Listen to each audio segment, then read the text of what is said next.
नमस्कार दोस्तों। अगर आप फार्मा के क्षेत्र में अपना करियर बनाना चाहते हैं तो आज की वीडियो में हम डिस्कस करेंगे कि दवा का होलसेल बिजनेस कैसे करें, यानी कि इसका थोक व्यापार कैसे करें। इसको करने के लिए कौन कौन से लाइसेंस की ज़रूरत पड़ेगी, कितनी लागत लगेगी, कितना प्रॉफिट आएगा और हम कैसे कंपनियों से कांटेक्ट करें। थोक में दोस्तों दो टाइप का बिजनेस होता है।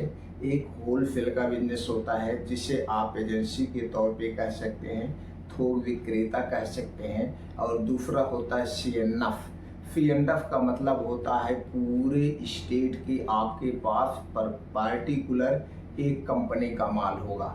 ये दोस्तों होलसेल में इसी दो टाइप के बिजनेस होते हैं। तो दोस्तों आज के वीडियो में हम डिस्कस करेंगे कि थोक व्यापार कैसे करें, यानी कि कंपनियों का दोस्तों थोक विक्रेता कैसे बने, पूरे जिले में थोक काम कैसे करें। इसे भी दो टाइप का किया जाता है, एक तो कंपनी की एजेंसी लेकर, दूसरे कटिंग का काम करके। तो दोनों टाइप की जानकारी आज आपसे हम शेयर करेंगे। तो दोस्तों ये हम जो जानकारी शेयर करेंगे अपना खुद का एक्सपीरियंस शेयर करेंगे। दोस्तों मैं थोक का काम कर रहा हूँ 2000 से, यानी कि 24 साल का अपना खुद का एक्सपीरियंस आपसे शेयर करेंगे। वैसे तो दोस्तों हम बिजनेस में हैं, यानी कि फार्मा क्षेत्र में 1990 से 34 साल का एक्सपीरियंस है। लेकिन उसके पहले हमारा रिटेल का काम था, फ्रेंचाइजी का काम था। और 2000 से सन 2000 से दोस्तों हमारे जो है होलसेल का काम करना शुरू किए। 2012 में अपनी कंपनी की स्थापना किए। तो दोस्तों अगर आप फार्मा के क्षेत्र में जाना चाहते हैं, किसी भी टाइप की जानकारी चाहते हैं तो दोस्तों हमसे आप जुड़ सकते हैं। हमारा मेन उद्देश्य है, जिस तरह से हम बिजनेस कर रहे हैं तो सभी हमारे प्यारे भाई दोस्तों बिजनेस कर सकते हैं और सारी जानकारी अपनी खुद की जानकारी देंगे, किसी से पूछ के जानकारी शेयर नहीं करते। तो चलिए दोस्तों पहले हम बात करते हैं कागजात की। तो दोस्तों आपको पहले तो चाहिए 120 स्क्वायर फीट की कमरा चाहिए, 20 स्क्वायर फीट का कमरा चाहिए। दोस्तों इससे बड़ा ही होना चाहिए, छोटा नहीं होना चाहिए। अगर इससे छोटा होगा तो आपका होलसेल का लाइसेंस नहीं बनेगा। ये इससे प्लस ही चाहिए, इससे प्लस। अब इस कमरे की दोस्तों आपको थोड़ा सा मेंटेनेंस करा लीजिए। इसमें दोस्तों बहुत ज़्यादा काउंटर बनवाने की ज़रूरत नहीं है। आपको एक मेज चाहिए, कुर्सी चाहिए बैठने के लिए, बस इसमें आपको रैक बनवाना पड़ेगा। रैक चारों तरफ से बनवा दीजिए, 3 तरफ से, एक तरफ से बैठिए, इसमें दवाएं रखने के लिए। अब दोस्तों इसके लिए आपको होलसेल का लाइसेंस बनवाना पड़ेगा। होलसेल का लाइसेंस दोस्तों ऑनलाइन भी बनता है और आज के समय में हर स्टेट में ऑनलाइन की व्यवस्था हो गई। इसको बनवाने के लिए आपके पास क्या क्वालिफिकेशन होना चाहिए, आप इंटर पास हो। आप इंटर पास हो, किसी भी स्ट्रीम में आप इंटर पास हैं तो दोस्तों ये आपका होलसेल लाइसेंस बन जाएगा। होलसेल लाइसेंस की जो फीस है दोस्तों वो है 3000 रुपये। 3000 रुपये एक बार लगती है, वन टाइम लगती है। और इसके बाद दोस्तों 5 साल के लिए लाइसेंस बनता है। 5 साल के बाद आपको फिर रिन्यूअल करवाना पड़ता है। अब इसके लिए आपको हाई स्कूल इंटर की मार्कशीट या आपके पास कोई फार्मेसी की डिग्री है, वो डिप्लोमा डिग्री है, जो भी डिग्री आपको डिग्री लगाना पड़ेगा। इसके साथ साथ दोस्तों एसपी द्वारा प्रमाणित चरित्र प्रमाण पत्र आपका लगेगा, निवास प्रमाण पत्र लगेगा, जात प्रमाण पत्र लगता है। और इसके साथ साथ आधार कार्ड और पैन कार्ड की फोटो कॉपी लगेगी। ये सारे कागजात आपको लगाने पड़ेंगे, या स्टेट वाइज हो सकता है कोई और कागजात की ज़रूरत हो। तो आप दोस्तों जब आप DI होल लाइसेंस अप्लाई करने जाएंगे AFSAI की वेबसाइट पे, तो दोस्तों सारा रिक्वायरमेंट वहाँ दिखा देगा आपकी स्टेट में और क्या है। अब इसके लिए दोस्तों ऑनलाइन आपको अप्लाई करना है। ऑनलाइन अप्लाई दोस्तों जन सुविधा केंद्र से आप कर सकते हैं, या घर बैठे आप खुद अप्लाई कर सकते हैं, या दोस्तों जहाँ आपका DI ऑफिस है, जहाँ पे CMO ऑफिस होता है वहीं पे DI ऑफिस होता है, वहाँ पे DI साहब बैठते हैं। उसके अगल बगल जो दोस्तों मार्केट होती है, उसी मार्केट में दोस्तों बहुत सारे जन सुविधा केंद्र होते हैं। उन जन सुविधा केंद्र के माध्यम से आप कर सकते हैं। दोस्तों जब आप अप्लाई करेंगे, अप्लाई करने के 1 हफ्ते से 10 दिन के अंदर डीआई आपकी दुकान पर विजिट करेंगे। जब विजिट करने आएंगे उस समय क्या क्या होना चाहिए, रैक व्यवस्था होनी चाहिए, बिजली का कनेक्शन होना चाहिए आपकी दुकान पे, और वहाँ पे आपको एक फ्रिज रखना पड़ेगा। और इस फ्रिज की जो आप खरीदे हैं उसकी फोटोग्राफी जो है आपको लगाना पड़ेगा अप्लाई करते समय लाइसेंस के लिए। और आपको एक लैपटॉप चाहिए, लैपटॉप की भी रसीद आपको लगाना पड़ेगा जब आप लाइसेंस के लिए अप्लाई करेंगे। इतने कागजात मौजूद होना चाहिए। डीआई सर्वे करके जब जाएंगे, सर्वे करने के बाद अपनी रिपोर्ट लगाएंगे। रिपोर्ट लगाने के 1 हफ्ते से 10 दिन के अंदर आपका लाइसेंस ऑनलाइन अप्लाई हो जाएगा। आप डाउनलोड कर सकते हैं या जन सुविधा केंद्र से जाके ले सकते हैं। दोस्तों यही प्रक्रिया है। कुल मिला के 15 से 20 दिन लगता है होलसेल का लाइसेंस बनने में। जब आपका होलसेल का लाइसेंस बन गया, अब आपको क्या लेना पड़ेगा, उसमें फूड प्रोडक्ट अगर आप बेचते हैं तो दोस्तों इसके लिए आपको FSI रजिस्ट्रेशन करवाना पड़ेगा। FSI रजिस्ट्रेशन 100 रुपये का होता है और साल भर के लिए होता है। साल भर के बाद आपको फिर इसको रिन्यूअल करवाना पड़ेगा। अब इसके साथ दोस्तों आप होलसेल का बिजनेस करने जा रहे हैं, आपको GST नंबर लेना पड़ेगा।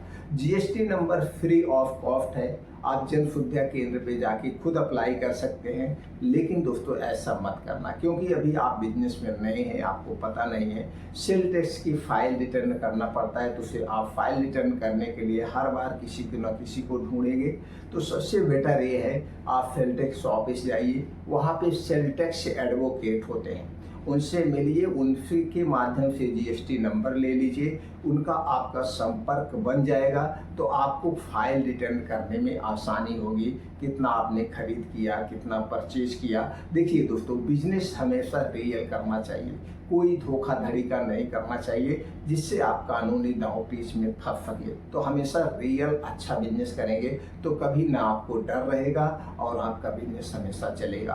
तो रिटर्न करने के लिए वो एडवोकेट के माध्यम से आप GST नंबर ले सकते हैं। बस आपके सारे कागजात रेडी हो गए। जब आपके कागजात रेडी हो गए तो आप अपने दुकान पे बैठ जाइए, आपको कहीं जाने की जरूरत नहीं। अब आपकी दुकान पे खुद जो जिले में दोस्तों हर एक कंपनी के MR चलते रहते हैं, हर एक कंपनी के MR विजिट करते रहते हैं। जैसे ही आपके होलसेल की दुकान खुलेगी, आप लिख देंगे जो भी मेडिकल स्टोर का आप नाम रखे हैं, उस नाम से जब आप बोर्ड लगा देंगे कि होलसेल का बिजनेस, तो आपके यहाँ हर एक कंपनी के MR आके मिलने शुरू कर देंगे। छोटी कंपनियों के भी, बड़ी कंपनियों के, लेकिन बड़ी कंपनी वाले MR तो थोड़ा लेट आते हैं, वो देखते हैं कि बढ़िया से बिजनेस इनके चलने लगे। लेकिन जो छोटी कंपनी के MR होते हैं, मैनेजर होते, तुरंत आके आपसे कांटेक्ट करेंगे, भैया हमारी कंपनी की एजेंसी ले लीजिए, हमारी कंपनी का स्टॉकिस्ट बन जाइए, वो आपसे खुद कांटेक्ट करेंगे। अब दोस्तों पूंजी की बात करें, आपको जो लाइसेंस बनाने में पूंजी लगा वही लगा, बाकी पूंजी अभी नहीं लग रही। मैं एक एक चीज़ें क्लियर करते चल रहा हूँ। तो दोस्तों जब वो कंपनी वाले आके आपसे मिलेंगे कि भैया हमारी कंपनी का स्टॉकिस्ट बन जाइए, एजेंसी ले लीजिए, तब दोस्तों आपको क्या ज़रूरत पड़ेगी, तो उनसे आप बात करिए। अगर आप इसमें नए हैं तो कुछ दिन के लिए आप किसी मेडिकल स्टोर पे रह जाइए, चाहे वो थोक का मेडिकल स्टोर हो, चाहे रिटेल का मेडिकल स्टोर हो। थोड़ा सा एक्सपीरियंस भी आपके पास होना चाहिए, कौन कौन सी कंपनी मल्टीनेशनल है, कौन कौन सी लोकल कंपनी है, कौन कौन सी कंपनियां फ्रेंचाइजी का काम करती है, ये थोड़ा सा एक्सपीरियंस हो जाएगा। इसके साथ साथ आपको ये भी एक्सपीरियंस हो जाएगा कौन कौन सी दवा ज़्यादा चलती है, पेंटाप्राजोल डोमप्रीडोन में क्या ज़्यादा चलता है, रेबेप्राजोल डोमप्रीडोन में क्या चलता है, एंटीबायोटिक कौन सी सबसे ज़्यादा बिकती है, एनाल्जेसिक दवा कौन सी सबसे ज़्यादा बिकती है। यानी कि आपको एक अंदाज़ा मिल जाएगा, इससे थोड़ा सा अनुभव हो जाएगा। तो जो अगला आपके पास MR और मैनेजर आपके यहाँ विजिट करेंगे तो आप उस ढंग से बात कर सकते हैं। जब एकदम अनभिज्ञ होंगे तो बात नहीं कर पाएंगे। इसीलिए दोस्तों जब आप होलसेल का लाइसेंस बनवाने के लिए अप्लाई करते हैं तो उसमें मांगा जाता है 6 महीने का, 1 साल का अनुभव सर्टिफिकेट कि आप किसी मेडिकल स्टोर पे रहे हैं कि नहीं है। दोस्तों थोड़े से ऐसे इसीलिए नियम बना दिए जाते हैं जिससे आप अपने बिजनेस में फेल ना हो, नहीं तो आप होलसेल लाइसेंस लेके क्या करेंगे, बिजनेस ही नहीं कर पाएंगे। तो ये आपके पास अनुभव जब रहेगा तो आप उस ढंग से बात कर पाएंगे। अब जब आपके यहाँ MR या मैनेजर विजिट करेंगे तो दोस्तों आपसे ये कहेंगे कि हमारी कंपनी के ये प्रोडक्ट हैं, आपको कंपनी का वो बायोडाटा दिखाएंगे, कंपनी का सैंपल दिखाएंगे और आपसे ये बताएंगे कि हमारी कंपनी का इतना सेल है। हम आपको स्टॉकिस्ट बना रहे हैं, स्टॉकिस्ट बनाने के लिए हमारे क्या रूल्स है आपको बताएंगे। तो दोस्तों उनके क्या रूल्स होते हैं मैं बता रहा हूँ, छोटी कंपनियों की क्या रूल्स होते हैं, बड़ी कंपनियों को, दोनों चीज़ बता। जो छोटी कंपनियां हैं दोस्तों वो आपसे कुछ नहीं लेती, आपका माल मंगवा देती हैं। आपका जब प्रोडक्ट को 40 दिन में, 45 दिन में, 1 महीने में जब बिकवा देती हैं तब वो आपसे पेमेंट लेती हैं। और दोस्तों जो थोड़ी सी बड़ी कंपनी, अच्छी कंपनी है, वो आपसे चेक मांगती है। तो आपके पास एक अकाउंट नंबर भी चाहिए। कौन सा अकाउंट नंबर दोस्तों? होलसेल। इसमें आपको जाके बैंक में एक सेविंग अकाउंट होता है, एक करंट अकाउंट होता है, तो आपको करंट अकाउंट खुलवाना पड़ेगा। जब आप करंट अकाउंट खुलवा लेंगे आपको वहाँ से कंपनी से एक चेक मिल जाएगा। अब वो कंपनियां आपसे यही चेक लेती हैं और चेक लेने के बाद वो आपसे कहेंगी भैया आपको ये हमारे प्रोडक्ट बिकेंगे। तो आपको क्या बात करना, जब कंपनी आपसे बात करे तो भैया हमारे यहाँ माल वही रखवाइए जो माल आप 20 दिन में, 25 दिन में निकलवा सके, माल जो निकलवा सके। अगर माल नहीं निकलेगा तो हम दोस्तों आपका पेमेंट नहीं करेंगे। ऐसा आप कंपनी वाले के साथ डील कर लेना। नहीं तो कंपनी वाले बहुत चालाक होते हैं, आपके यहाँ एक्स्ट्रा माल मंगवा के रख देंगे अपना सेल बढ़ाने के चक्कर में, फिर कहेंगे भैया आपकी बिक जाएगा, हर महीने आपके यहाँ माल रखते जाएंगे। ये आपको सावधानी बरतना है। तो कंपनी आपसे चेक मांगेगी, भैया हमें आप चेक दे दीजिए। कितने दिन का चेक दिया जाता है दोस्तों? 1 महीने का चेक दिया जाता है। 1 महीने के उधार पे कंपनी के यहाँ से आपके पास माल आएगा। 1 महीने आपको पूंजी लगाने की जरूरत नहीं है, 1 महीने का आप उन्हें चेक देंगे, यानी कि 1 महीने डेट का चेक देंगे, पीडी चेक, यानी कि पोस्ट पेडेड चेक 1 महीने का। जैसे आज तारीख है, 1 तारीख है, तो 28-30 तारीख का आप चेक भर के उनको देंगे। 30 तारीख को चेक आपके अकाउंट में लगा देंगे। उस समय आपके अकाउंट में पैसा होना जरूरी है, वो चेक क्लियर हो जाएगा। तो आपको पैसा लगाने की जरूरत नहीं है, यानी कंपनी से उधार मिल जाए। इसी तरह से 3-4 कंपनियों का आप काम शुरू कर दीजिए। अब काम कंपनी का माल आपके यहाँ आ गया, अब इसका एमआर क्या करेंगे? एमआर जाएगा, ऑर्डर लाएगा, पूरे जिले में आपको सप्लाई देना पड़ेगा, जहाँ जहाँ वो कहेगा आपको भेजना पड़ेगा। इसके लिए आपके पास एक 2 व्हीलर गाड़ी होना चाहिए, एक लड़का आपके पास होना चाहिए जो माल ले जाके देगा। तो इसमें हफ्ते वाइज होता है, जैसे दोस्तों एक रूट डिसाइड होता है, सोमवार को इस रूट पे, मंगलवार को इस रूट पे, बुधवार को इस रूट पे। तो जैसे जैसे एमआर जिस रूट पे जाते हैं उसी हिसाब से आप अपना रूट बनाइए। तो एमआर क्या करता है, एक दिन पहले आपको ऑर्डर देगा, तो अगले दिन सुबह आपको माल सप्लाई करना पड़ेगा। फिर आप सोमवार को जैसे मान लीजिए किसी मार्केट में जा रहे हैं, मान लीजिए इसी रोड पे जा रहे हैं, A to Z वाले रोड पे जा रहे हैं, तो इस रोड पे आपको हर सोमवार को जाना होगा। तो जो पार्टी ये पेमेंट क्लियर करके रखे रहेगी, आप जाएंगे उनको माल देंगे, पेमेंट लेंगे, माल देंगे, पेमेंट लेंगे। अब दोस्तों इसी तरह से आप करेंगे। तो मान लीजिए 4 हफ्ता हुआ, 1 महीने में 7 चौक 28 दिन हुआ, तो अब 4 हफ्ते में कंपनी का कितना पेमेंट आया? कंपनी ने मान लीजिए आपके यहाँ से 1 लाख का माल डिस्ट्रीब्यूट किया है, अब बाहर से 80,000 रुपए का आपका कलेक्शन आया है और आपको देना है 1 लाख रुपए कंपनी को। तो दोस्तों 1 लाख जो देना है इसमें आपका फायदा भी है। इसमें 80,000, 1 लाख सेल हुआ है तो 10,000 आपका इसमें प्रॉफिट है। 10% की मार्जिन होती है होलसेल में, तो 10 यानी कि 90,000 आपके पास आया, 10,000 अभी आपको लगाना पड़ेगा अपनी जेब से, बाकी 10,000 आपका मार्केट में भी फंसा हुआ है। इसीलिए कहा जाता है ये सावधानी बहुत जरूरी। तो यहाँ पे आपने एक कंपनी के पीछे मान ली 10,000 रुपये लगाए। इसी तरह से 5 कंपनी को आप डिस्ट्रीब्यूटर बन गए, 50,000 रुपये आपने लगाया और माल कमाया कितना?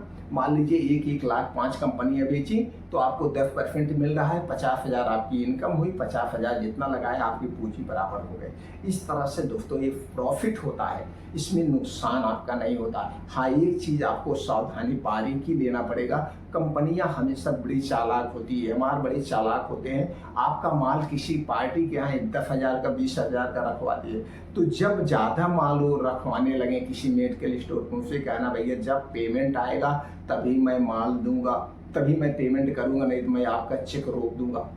तो माल ज़्यादा मत रखना, उतने माल आपको रखना है मेडिकल स्टोर पे जितना आपका कलेक्शन आ जाए, ज़्यादा माल फंसाना नहीं। नहीं तो इसी चक्कर में दोस्तों फंस जाते हैं कंपनी वाले अपने सेल के चक्कर में। जब मार्च क्लोजिंग आता है तो मेडिकल स्टोर पे ज़्यादा माल रखते थे। इस तरह ये तो हो गया दोस्तों कंपनियों का डिस्ट्रीब्यूटरशिप लेने के लिए। अब आप जानेंगे कम पूंजी में किस तरह से किया जाता है। कम पूंजी में आप कर सकते हैं, 30 दिन की साइड मिलती है, और जो लोकल कंपनियां होती हैं उनके तो 40-45 दिन की साइड मिल जाती है। आपको पूंजी लगाने की ज़रूरत नहीं, उन्हीं की पूंजी से आप पैसा कमा रहे हैं, अपनी पूंजी लगाने की ज़रूरत नहीं। बस आपको शुरुआत में 1-1.5 लाख रुपए की व्यवस्था हो गई तो आप बढ़िया होलसेल का बिजनेस कर सकते हैं। और दूसरा होता है कटिंग का काम। कटिंग का दोस्तों आपको लाइसेंस यही लगेगा, जीएसटी नंबर यही लगेगा। अब कटिंग में आपको पैसा ज़्यादा लगाना पड़ता है। कटिंग में आप दोस्तों कटिंग का माल लिया जाता है। कटिंग का माल कैसे होता है, आप अपने स्टेट की राजधानी में जाइए, वहाँ पे बड़े बड़े डिस्ट्रीब्यूटरशिप होते हैं, वो कटिंग का काम करते हैं, कंपनियों से डायरेक्ट माल उठाते हैं, लाख 20 लाख 50 लाख का, तो उनको सस्ता पड़ता है। और कभी कभी कंपनियां अपना सेल करने के चक्कर में, मैनेजर अपना सेल करने के चक्कर में अपना इंसेंटिव काट के वो प्रोडक्ट को फिल करते हैं, उसी को कटिंग कहते हैं, तो 10% के बजाय 12% मिलता है इसी को। तो इसमें आपको पूंजी लगाना पड़ेगा। क्या करना है, पूंजी। अब मान लीजिए 10 कंपनी का आप माल रख रहे हैं, 50 कंपनी का माल रख रहे हैं, अगर एक कंपनी का 50-50 हज़ार का माल रख रहे हैं, क्योंकि भाई थोक का काम करने जा रहे हैं, या 1-1 लाख का, तो आपको यहाँ करोड़ों रुपए लगाना पड़ेगा। तो कटिंग वाले में ज़्यादा पैसा लगता है लेकिन सेल ज़्यादा होता है दोस्तों, प्रॉफिट दोनों में उतने होता है। कटिंग में कम प्रॉफिट होता है, सेल ज़्यादा होता है, लेकिन ये जो आप स्टॉकिस्ट बन रहे हैं, डिस्ट्रीब्यूटर का काम कर रहे हैं, इसमें पूंजी कम लगती है, प्रॉफिट ज़्यादा होता है। दोनों तरफ से दोस्तों हमारे अपने हिसाब से एक कंपनी का जो डिस्ट्रीब्यूटरशिप होता है सबसे बेस्ट होता है। इसी तरफ से आपका क्षेत्र बढ़ता जाएगा, बस इतनी सावधानी आपको बरतना है। मेडिकल स्टोर पे कंपनी के कहने पे, एमआर के कहने पे ज़्यादा माल नहीं रखना है, बस उतने माल रखना जितना हर हफ्ते आपका पेमेंट आ जाए। जिस हिसाब से जो पार्टी पेमेंट कर रही है उसी हिसाब से आपको माल देना है। इस तरह से दोस्तों होलसेल का बिजनेस किया जाता है। दोस्तों हमारे द्वारा दी गई जानकारी में आप संतुष्ट हैं या इसमें और कोई एक्स्ट्रा जानकारी आपको चाहिए हो, कमेंट सेक्शन में बताइए दोस्तों, डिटेल में हम आपको और जानकारी दे देंगे। दोस्तों अगर आप इस बिजनेस को करने में इंटरेस्टेड है या फार्मा क्षेत्र में आप जाना चाहते हैं भविष्य में कभी भी, तो दोस्तों हमसे जुड़ने के लिए चैनल को सब्सक्राइब कर लीजिए, बेल आइकॉन का बटन ऑन कर दीजिए। जब आप चाहिए तब आप हमसे पूछ सकते हैं, वो सारी इन्फॉर्मेशन हम आपको दे देंगे कि अपनी कंपनी कैसे बनवाना है, अपना प्रोडक्ट कैसे लॉन्च करना है, हम एंटीबायोटिक प्रोडक्ट लॉन्च करें कि एनाल्जेसिक प्रोडक्ट लॉन्च करें कि पेंटाप्राजोल पीपीआई ग्रुप का लॉन्च करें, कौन सा प्रोडक्ट लॉन्च करें जो सबसे ज़्यादा बिकेगा, अपनी मार्केटिंग टीम कैसे तैयार करें, कंपनियों से दोस्तों डॉक्टरों से दवाएं कैसे लिखाई जाती है, क्या कमीशन दिया जाता है, सारी डाटा आपको मैं दे सकता हूं, क्योंकि मैं 1990 से दोस्तों इस क्षेत्र में वर्क कर रहा हूं। A to Z जमीन से लेकर आसमान तक की सारी दोस्तों जानकारी हमारे पास है। दोस्तों अगर आप हमारी जानकारी से संतुष्ट हैं तो वीडियो को लाइक करके कमेंट सेक्शन में ओके थैंक कुछ भी लिख सकते हैं। फिर मिलते हैं अगले वीडियो में ऐसी ही और प्योर जानकारी के साथ।